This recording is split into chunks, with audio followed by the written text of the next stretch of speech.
Shalom, nous allons partager sur un sujet, donc le sujet ça va être la jalousie de Dieu et l'interdiction des idoles. Donc nous allons prendre un verset. Le verset ça va être Psaume 115, verset 4 à 8. Alors déjà pour commencer, on va lire le verset. Leurs idoles sont de l'argent et de l'or. Elles sont l'ouvrage de la main des hommes. Elles ont une bouche et ne parlent point, des yeux et ne voient point. Elles ont des oreilles et n'entendent point, des narines et ne sentent point. Effectivement, nous voyons ces idoles-là dans des pays comme Myanmar, enfin les pays au niveau de l'Asie Indo-Pacifique là-bas, ou Philippines et autres. Donc on voit carrément des idoles, hein. Donc en fait ils ont fondu un peu comme au temps de Moïse, où ils avaient mis de l'or, ils ont sorti un veau d'or. Donc pareil aussi quand nous voyons dans ces pays-là, où les pays hindous, hein, où souvent c'est dans les pays hindous, ou même dans les pays au niveau de l'Inde là-bas, où ils prennent carrément l'or, ils font pour sortir soit de Ganesh, Shiva, enfin leur faux dieu, hein. Voilà, donc il y a beaucoup de dieux comme ça qui mettent en évidence, ils prient devant ces dieux-là, ou ils prient ces dieux-là, hein, les idoles. Le Seigneur a horreur des idoles. Pourquoi? Parce que Dieu veut absolument que nous puissions tourner nos regards vers lui, vers notre Seigneur et Sauveur Jésus-Christ, vers notre Dieu, celui qui nous a créés. Et ce Dieu-là n'a pas d'idole, n'a pas de statues, parce que Dieu n'aime pas les statues. Dieu aime que nous puissions l'adorer en esprit et en vérité, sans pourtant mettre des représentations et autre chose. Voyez-vous?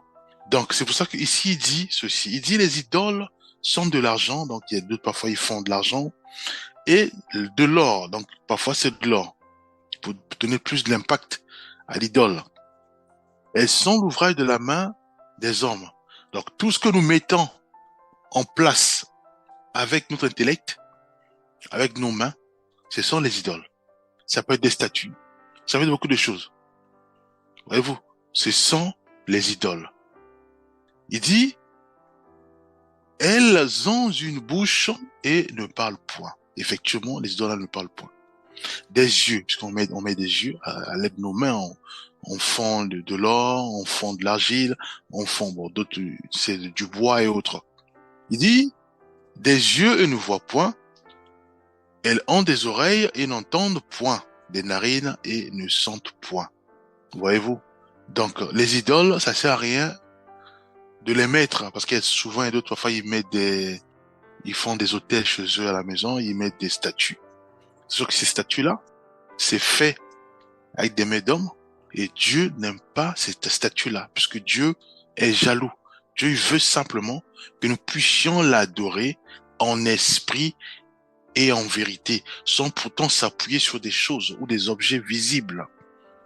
Quand nous nous appuyons sur des choses et des objets visibles, Dieu n'aime pas cela. Voyez-vous? Alors est-ce que je suis en train de combattre telle doctrine? Non. Je rappelle simplement les Écritures du Seigneur et je nous encourage simplement à suivre et à mettre en pratique la parole de Dieu. Aussi simple que ça. Voyons-nous. Prenons un autre verset. Nous allons prendre un verset que nous aimons bien, hein, que nous aimons citer aussi. Voyez-vous, puisque nous savons que la parole de Dieu est oui et amen. La Bible est oui et amen. Ce que Dieu a donné comme instruction au temps d'Abraham, au temps de Moïse, les mêmes instructions sont valables jusqu'à aujourd'hui. Voyez-vous, sont valables jusqu'à aujourd'hui. Dieu dira au peuple juif, au temps de Moïse, tu ne tueras point. Cette instruction est valable jusqu'à aujourd'hui. Donc, il n'y a pas une abolition ou il n'y a pas quelque chose, non. L'instruction donnée au temps de Moïse est valable jusqu'aujourd'hui. Voyez-vous, le diable, Satan, vient pour s'immiscer, pour dire, voilà, ça c'est au temps de la loi. Tout ce qui est au temps de la loi, ce n'est plus valable au temps de la grâce. Bien aimé. Certains, oui. Par exemple, tout ce qui est sacrifice, que des Lévites, hein, les sacrifices des veaux, voilà. Ça, ce n'est plus valable, puisque maintenant, on sait tous que Jésus-Christ a payé à la croix pour l'humanité. Voyez-vous? Mais d'autres lois ou instructions restent valables. Tu ne tueras point, donc tu peux pas tuer. Jusqu'aujourd'hui, tu ne peux pas tuer. C'est valable, ça reste valable. Voyez-vous? Prenons un verset, Exode 20, versets 3 à 5. Tu n'auras pas d'autre Dieu devant ma face. Tu ne te feras point d'image taillée, ni de représentation quelconque des choses qui sont en haut dans les cieux, qui sont en bas sur la terre et qui sont dans les eaux plus bas que la terre. Tu ne te prosterneras point devant elles et tu ne les serviras point. Voyez-vous, cette parole est valable jusqu'aujourd'hui. Voyez-vous, nous voyons des marabouts qui continuent toujours à faire ces rituels, à mettre des statues, à prier les statues, à invoquer les esprits, les esprits derrière ces statues, pour faire du mal. Voyez-vous, mais Dieu jugera ces agents du diable Satan sur la base de cette parole. Donc la parole n'est pas révoquée, cette parole n'est pas révoquée, cette parole est valable. Idem aussi pour tous ceux et celles. À l'aide de leurs mains, ils font sortir des statues pour égarer le peuple de Dieu. Ceux-là aussi seront jugés. Les forgerons, tous ceux et celles qui à l'aide de leurs mains, sortent des statues, toutes sortes de représentations. On dit bien, tu ne te feras point d'image taillée. Ils disent, ni des représentations quelconques des choses qui sont en haut dans les cieux, la lune, le soleil. On dit quelconque, donc ça peut être beaucoup de choses. On dit qui sont en bas sur la terre. Donc je peux, moi, sortir, faire des statues à l'image d'un frère qui se comportait bien, qui nous aidait tous. Il est mort. Nous, on l'appelle saint et on fait des images. Dieu interdit cela. Les anges au ciel, Dieu interdit cela. On peut pas mettre des images, faire des images taillées. Il dit, tu ne te feras point d'image taillée. Peu importe l'image taillée, on le fait pas. Et après, maintenant, il va plus loin. Il dit, ni des représentations quelconques. Voyez-vous? Donc, il y a d'abord l'image taillée, tout ce qui est statue, tout ce qui est image taillée qui pousse un peuple à s'égarer, à adorer ces objets, ou à prier devant ces objets, ou à faire de ces objets, à manifester une foi ferme à ces objets. On dit que voilà, j'ai mis des fenêtres ou des bracelets, je sais quand je mets ça, c'est mes porte-bonheur. Dieu n'aime pas ça. Tout ce qui est bracelet, des porte-bonheur, des fenêtres, parce que si je mets les fenêtres, Dieu va me protéger, je serai, voilà, j'ai la protection. Dieu n'aime pas ça. Dieu veut que nous puissions prier en esprit et en vérité, car Dieu est esprit, bien-aimé. Dieu n'aime pas les idoles. Tout ça, c'est ce qu'on appelle les idoles. Voilà-nous. Dieu, il dit quoi?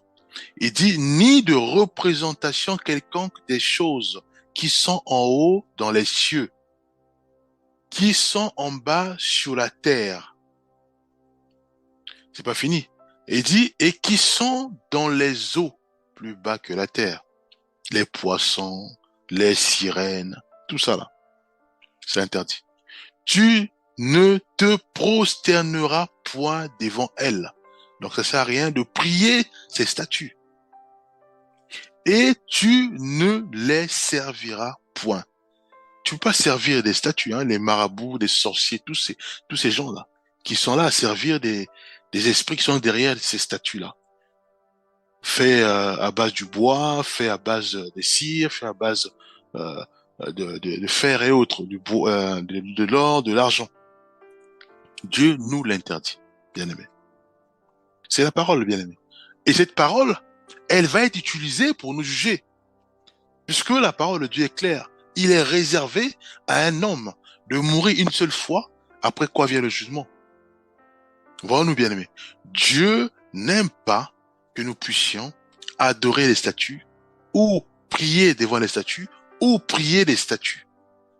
Et faire de ces statues, de ces objets, notre protection, notre assurance, ou même aller plus loin, invoquer des démons pour qu'ils puissent animer ces statues-là, de sorte à faire du mal aux gens. Je parle aux marabouts, aux sorciers, aux praticiens, à tous ceux qui invoquent les esprits. Dieu a horreur de ça, bien aimé. Donc, si nous retrouvons là-dessus, nous devons repentir. C'est quoi repentir? Simplement, nous devons prendre ces objets-là dans nos maisons, des statues qu'on a mis, des autels qu'on a mis dans nos maisons, ces statues, ces objets, ces bracelets, ces fenêtres, nous devons les faire sortir et les brûler. Si voilà, le lieu est sécurisé, on les brûle. Si c'est pas sécurisé, puisque en Europe souvent tout est saturé, à ce moment on les prend, on les met dans la poubelle, bien aimé. Et nous devons maintenant faire de Dieu, faire de Jésus-Christ l'unique Dieu à qui nous devons manifester notre foi et notre confiance, sans pourtant le voir, sans pourtant qu'il y ait des représentations physiques, bien aimé. C'est très important que j'insiste cela. Pourquoi? Parce que Dieu a horreur des statues. Dieu a horreur de tout ce qui est idolâtrie, parce que Dieu est jaloux, bien aimé. Dieu est jaloux. Alors, prenons encore quelques versets. Nous allons lire Exode 34, verset 14. Tu ne te prosterneras point devant un autre Dieu, car l'Éternel porte le nom de jaloux. C'est un Dieu jaloux. Donc, nous devons réaliser que cette jalousie divine n'est pas une faiblesse, mais une manifestation de son amour ardent, bien-aimé, envers nous. Donc, il est important de réaliser que Dieu désire réellement qu'il y ait une relation. Il est une relation exclusive entre nous et lui, bien-aimé. Donc, nous devons réaliser que Dieu est jaloux. Et Dieu veut absolument que nous puissions avoir nos regards fixés vers lui et obéir à sa parole. Ça sert à rien de mettre notre confiance à notre compte bancaire, c'est de l'idolâtrie, bien aimé. Ça sert à rien de focaliser toute notre force ou nos énergies vers quelque chose où ça peut être même le travail, le fait d'élever trop le travail. Le travail plus que Dieu, le travail devient l'idolâtrie, devient ce qu'on appelle l'idole, bien aimé. Donc l'idolâtrie, ça touche beaucoup de domaines. À quel moment? C'est quand nous élevons cette chose. C'est quand nous élevons cette situation, ou cette circonstance, ou cette faveur, plus que Dieu. Ça devient l'idolâtrie. On élève, donc nos pensées, nos cœurs sont remplis de l'alcool. On veut à tout prix prendre de l'alcool. L'alcool, pour nous, devient de l'idolâtrie.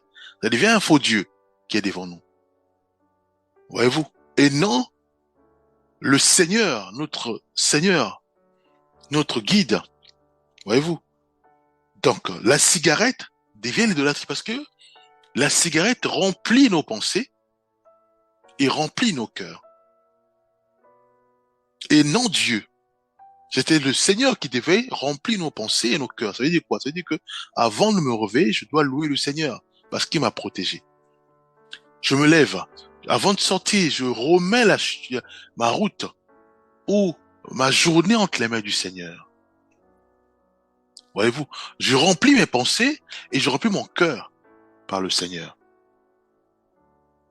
Or, qu'est-ce que je fais? Je remplis mes pensées et mon cœur par mon mari, hein, si je suis une sœur. Je dis, ah non, s'il n'est pas là, voilà, je suis foutu. S'il n'est pas là, je suis perdu. Mon mari devient maintenant l'idole. Or, Dieu a horreur de ça. Dieu n'aime pas ça. Dieu veut que nous puissions lui donner la première place. Que mon mari soit pas là, gloire à Dieu. Mais je m'appuie sur le Seigneur. Parce que j'ai peur, mon épouse, c'est elle qui gère les finances de la maison. C'est elle qui gère tout ce qui est, documents administratifs. Mais si elle n'est pas là, je peux plus. Je suis bloqué. Voilà. Donc, j'ai l'angoisse. Je commence à avoir les angoisses, les palpitations, les tensions. C'est de l'idolâtrie. Bien aimé. Dieu veut que nous, les hommes, que nous puissions manifester une foi ferme à lui seul. Compter que sur lui. Que mon épouse soit là ou soit pas là, je compte, je m'appuie sur le Seigneur. C'est lui qui va m'aiguiller ou m'envoyer un bien-aimé pour m'aider sur des problèmes administratifs, des problèmes de la gestion financière.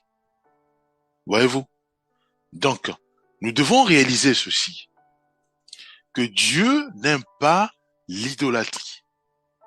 Cette parole qui a été donnée au temps de Moïse est valable jusqu'aujourd'hui.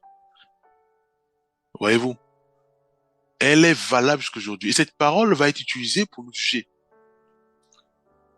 Si nous entêtons en disant, voilà, donc je protège mes idoles, je protège ma doctrine, je protège ma religion, mais Dieu va nous juger. Et le salut est individuel. Voilà. Pourquoi tu gardes tes bracelets?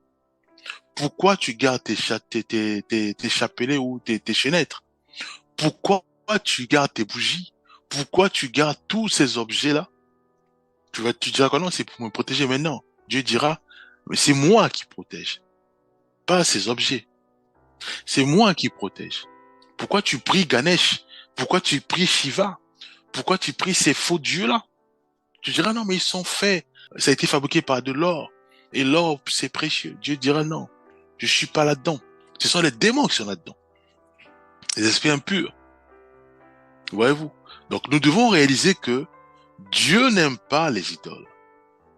Pourquoi tu remplis tout ton cœur par de l'alcool, la drogue, la colère? Voyez-vous? C'est de l'idolâtrie, bien aimé. Prenons quelques versets. Nous allons prendre Deutéronome 5, versets 7 à 9. Je vais lire. Tu n'auras point d'autre Dieu devant ma face.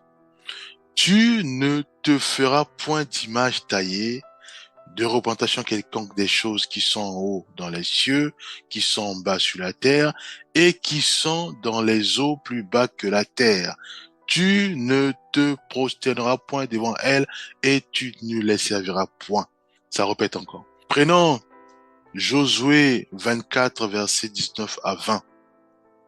Josué dit au peuple, vous ne pourrez pas servir l'Éternel, car c'est un Dieu saint, c'est un Dieu jaloux.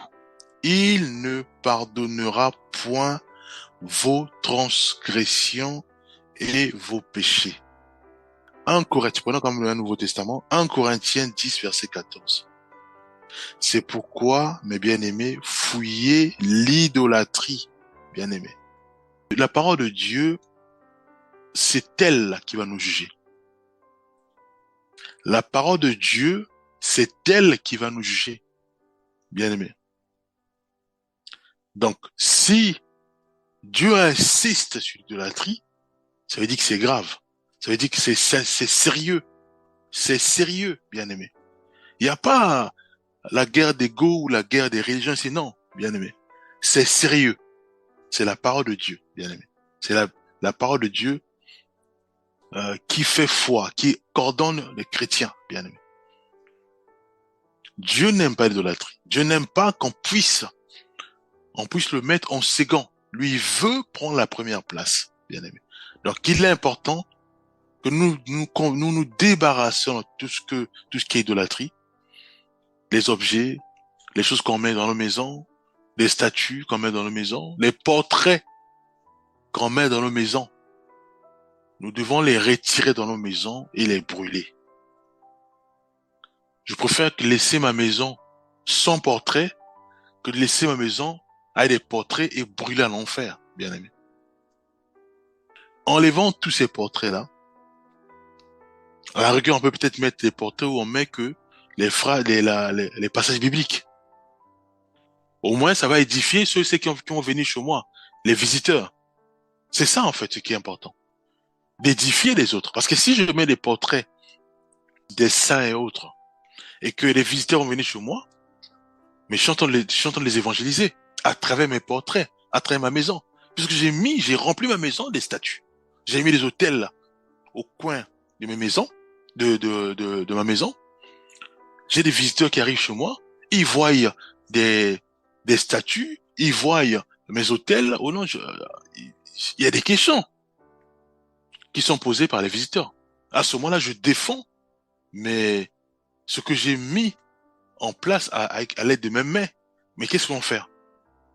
Mais ils vont faire pareil. Ils vont chercher à m'imiter moi. Ouais, mais qu'est-ce que je viens de faire? Je viens d'évangéliser. Mais évangéliser qui? Mais l'âme du Seigneur. À faire quoi? Mais à rester dans l'idolâtrie. C'est un péché, bien aimé. Voilà, nous. Donc, l'évangélisation, c'est pas que parler. C'est tout ce que nous mettons en place. Ce sont nos œuvres qui parlent. Le fait de mettre les œuvres et que un passant ou un frère ou mon père, ils vont faire pareil. Mais je suis en train de les évangéliser. Donc, j'oriente le peuple de Dieu à adorer les idoles, à s'éloigner de notre Seigneur Jésus-Christ pour servir des Baals, des statues, des faux dieux. Mes frères, c'est grave. C'est pour ça qu'il est important que nous puissions retirer tous ces objets-là qui ont tellement causé du tort à nos frères et sœurs, de les brûler, de les décimer et de les mettre dans notre poubelle. Pour laisser place simplement soit à la parole de Dieu. C'est la parole qui édifie, c'est la parole qui change un frère ou une sœur. Voilà, nous, mes bien-aimés. Dieu est jaloux. Il veut que lui seul soit mis à la première place. Dieu créateur. Et non les saints, et non un homme, et non une femme, et non mon époux, et non mon épouse, et non les enfants parce qu'ils étaient saints. Non. Ou non, et non les objets, les poissons, les sirènes. Non. Hein, que les gens appellent les totems. Non. Seul Dieu doit être mis à la première place, bien aimé. Psaume 97, verset 7. Que tous ceux qui servent les images taillées soient confus, ceux qui se glorifient des idoles. Prosternez-vous devant lui, vous tous, vous tout Dieu, voilà. Donc ici, nous voyons que les faux dieux, les idoles, Dieu n'aime pas. Donc, c'est clair, nous devons nous débarrasser de tout ça et nous approprier de Dieu. C'est vrai que ça paraît un peu bizarre parce que on est habitué à prier quelque chose qu'on voit, on est habitué quand nous sortons, nous devons mettre quelque chose pour être sûr que effectivement on est protégé. Mais Dieu n'aime pas ça, donc nous devons nous débarrasser de tout ça et être comme vulnérable. C'est-à-dire qu'être parce qu'on n'a rien quoi, on n'a rien dans nos mains, il n'y a pas de chaîne, rien. Il n'y a pas dans nos maisons, il n'y a rien aussi. Donc on s'est dit on est vulnérable. C'est ce que Dieu veut. Et à ce moment-là, on croit que sur Dieu. Donc on a notre foi, on s'appuie que sur le Seigneur. Et il veut comme ça. Et à ce moment, il nous protège. Ésaïe 42, verset 8. Moi, l'Éternel, c'est mon nom. Et je ne donnerai pas ma gloire à un autre, ni mon honneur aux idoles, bien-aimés. La parole est claire. Dieu nous appelle à l'élever lui seul, sans des représentations visibles le concernant. Il veut simplement que dans notre cœur, nous puissions l'élever. Nous puissions remplir nos pensées, nos cœurs, par sa parole, par lui seul. Et non par les objets que lui il appelle idoles. Et non par cette force croyance à notre époux, à nos épouses. Voilà. Dieu aussi appelle ça des idoles. Colossiens 3, verset 5. Faites donc mourir les membres qui sont sur la terre. L'impudicité, l'impureté, les passions, les mauvais désirs et la cupidité qui est une idole. Donc ça va plus loin. Voilà. Donc que le Seigneur nous aide vraiment à creuser davantage ce thème parce que c'est très important. Et vous verrez même que le premier commandement, c'est ça. Hein. Tu n'auras pas d'autre Dieu devant ma face. Voyez-vous. Donc Dieu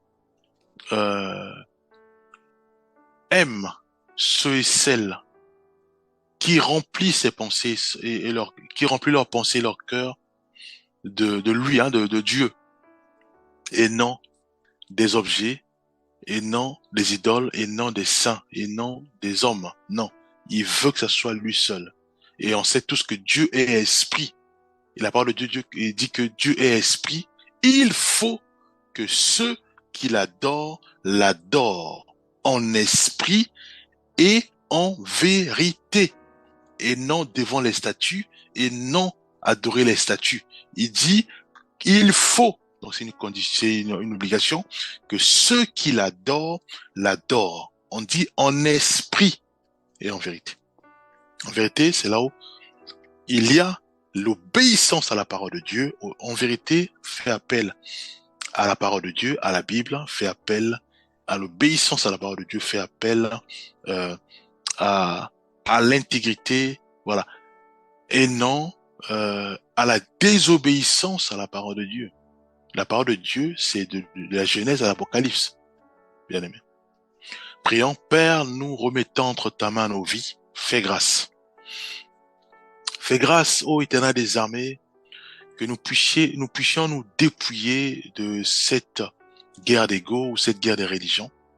Aide-nous à ne pas protéger nos religions, mais aide-nous vraiment à croire à ta parole et à mettre en pratique ta parole pour notre salut qui est individuel. Nous voulons, Père Céleste, honorer réellement ta parole, honorer réellement le Saint-Esprit qui est avec nous.